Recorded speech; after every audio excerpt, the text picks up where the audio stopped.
Walaupun saat ini sistem demokrasi banyak dipakai oleh banyak negara di seluruh dunia, tetapi pelaksanaannya kita harus menyadari tidak bisa diterapkan 100%. Artinya tidak ada satupun negara yang bisa menerapkan demokrasi secara murni. Nah, karena permasalahan ini yang saat ini ada dimanfaatkan oleh hackers untuk mencari data informasi dari dokumen-dokumen yang dimiliki oleh pemerintah. Hal ini terjadi karena banyak sekali kepentingan dalam sebuah perencanaan proyek ataupun yang lainnya yang pemerintah sendiri tidak mau membukanya. Dan akhirnya ini membuat penasaran para hackers, karena yang mereka inginkan adalah transparansi informasi. Ini berlaku di seluruh dunia. Data yang dimiliki oleh pemerintah, ya kadang-kadang ini banyak disembunyikan oleh pemerintah sendiri. Ini yang menjadi masalah ketika pemerintah tidak transparan dan banyak menutupi informasi mereka ke publik.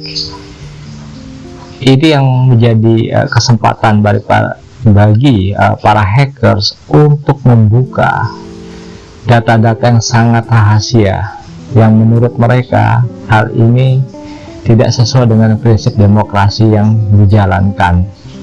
Nah, ini yang menjadi masalah besar saat ini.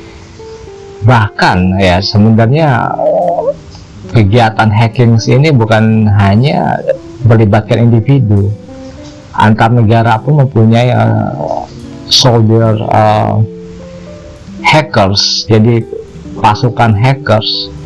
Berapa banyak Amerika contohnya menghack banyak komputer di seluruh dunia, begitu juga dengan China. Berapa banyak negara Cina menghack komputer-komputer seluruh dunia untuk kepentingan dan kegiatan intelijen. Jadi hal ini kalau kita lihat adalah kegiatan hacking saat ini ditujukan meluas, bukan hanya masalah pencurian data, tetapi merancang strategi intelijen untuk menaklukkan banyak negara. Contoh, ketika pemerintah Cina melihat bahwa kawasan di sekitarnya itu kawasan Asia dan Afrika, kita bisa melihat apa yang mereka butuhkan melalui data intelijen yang diperoleh oleh pemerintah Cina. Ternyata bantuan ekonomi untuk pembangunan infrastruktur. Makanya pemerintah Cina banyak membantu negara-negara Asia Afrika yang membutuhkan bantuan ekonomi. Tujuannya apa? Untuk memperkuat hegemoni Cina di kawasan Asia dan Afrika. Dan hal itu kita mengakui berjalan sangat sukses. Ini yang harus kita pahami. Bantuan ekonomi itu tidak serta-merta diberikan, karena sebuah negara yang akan memberikan bantuan ekonomi harus mempunyai data yang lengkap mengenai negara yang akan diberi bantuannya. Menyewa lembaga konsultan resmi saja mereka tidak cukup, tetapi yang lebih mereka andalkan saat ini adalah kegiatan intelijen. Sehingga dengan kegiatan intelijen untuk mendapatkan data ekonomi, ini akan mempermudah negara yang memberi pinjaman untuk sebuah negara yang meminjam dari pinjaman tersebut selalu bergantung. Karena kenapa? Banyak data rahasia yang tidak mungkin diberikan oleh sebuah pemerintahan sebuah negara kepada negara luar. Yang ini dimanfaatkan celahnya oleh para hackers, baik itu hackers individu maupun hackers yang dibentuk oleh pemerintah di banyak negara untuk kegiatan intelijen di bidang ekonomi. Jadi beragam kepentingan. Demokrasi ini saat ini merupakan sistem yang terbaik dari yang ada, walaupun demokrasi juga tidak bisa memuaskan harapan semua orang, karena juga banyak kita mengatakan kekurangannya, dan itu wajar karena sistem ini dibentuk oleh manusia. Segala sesuatu pasti ada kelebihan dan kekurangannya. Banyak juga orang yang hidup di negara demokrasi tidak puas dengan sistem demokrasi yang dijalankan oleh negaranya, dan itu wajar. Para hackers adalah salah satu contoh individu yang tidak puas dengan pelaksanaan sistem demokrasi di negaranya. Bahkan bukan di negaranya, di negara lain yang menurut nilai mereka tidak sesuai harapan. Akhirnya mereka menghacking banyak server di banyak negara untuk memberikan peringatan. Walaupun ya kita katakan semua ini adalah tindakan yang salah karena akan merugikan banyak negara, tetapi itulah persaingan global. Ketika kita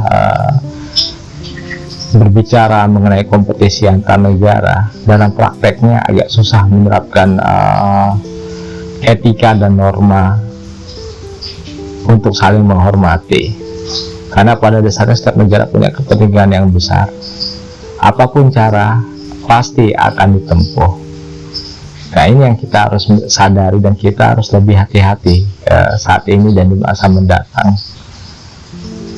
Memang berat, tapi itulah, karena dalam permainan politik global tidak ada yang namanya kita katakan budaya untuk saling menghargai, spontanitas untuk saling menghormati, dan lain-lain. Mungkin dalam pertemuan bilateral ya kita menjamu banyak negara, ya pembicaraan politik dua arah, saling menghormati, saling menghargai, kerjasama. Tetapi dalam pelaksanaannya agak sulit, karena setiap negara punya kepentingan masing-masing, dan itu berlaku untuk semua negara di dunia. Inilah yang menjadi pelajaran bagi kita. Pencurian data akan lebih banyak meningkat di masa mendatang, teman-teman, dan ini akan sangat sulit karena akan lebih canggih pencuriannya, karena teknologi yang mendukung pun akan semakin canggih. Kalau kita tidak bisa mengikuti perkembangan teknologi, khususnya bagi negara dan juga individu-individu, apalagi yang terlibat dalam bidang bisnis, pendidikan, dan lain-lain, akan sangat sulit untuk mencegah pencurian data, karena modus operasinya sangat canggih dan mereka selalu menggunakan cara-cara baru. Ini adalah gambaran singkat dari saya Sepri Darto dari Global Strategi. Terima kasih banyak.